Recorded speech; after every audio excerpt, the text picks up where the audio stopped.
গহপুৰৰ ব্ৰহ্মাজান নৈয়ে ভয়ংকৰ ৰূপ ধাৰণ কৰিছে। কেইবাদিনো ধৰি হৈ থকা নেৰানেপেৰা বৰষুণৰ ফলস্বৰূপে এতিয়া ব্ৰহ্মাজান নদীৰ বাঢ়নী পানীয়ে কেইবাঠাইতো গাঁও ভুঁই, গছবাৰী, পথাৰ আদি মষিমূৰ কৰি পেলাইছে।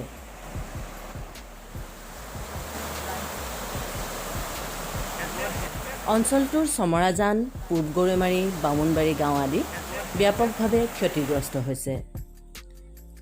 পূব গৰৈমাৰীত বানপানীয়ে মথাউৰি ছিঙি নিয়াৰ ফলত এক বৃহৎ এলেকা প্লাবিত হৈছে।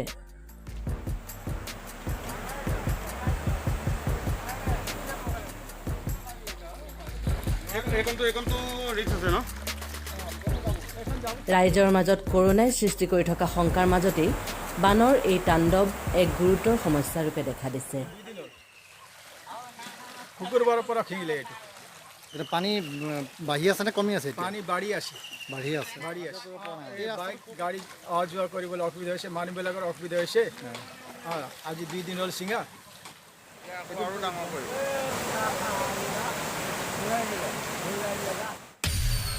বানত ক্ষতিগ্ৰস্ত বহুতো পৰিয়ালে আশ্ৰয় শিবিৰত আশ্ৰয় ল'ব লগা হৈছে।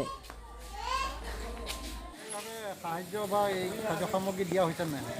চৰকাৰীভাৱে আমি সাহায্য দিছিলোঁ আগতে, যিহেতু তেতিয়া পানী কমিছিলে তেতিয়া দিছিলোঁ, আৰু এতিয়া পানী বাঢ়িছে সেইকাৰণে আজি 9টা পৰিয়াল আহিছে আৰু আমি চেষ্টা কৰিম দিবলৈ, আৰু আগতেও দিছোঁ যিহেতু আজিও এতিয়া দিবলৈ চেষ্টা কৰিম।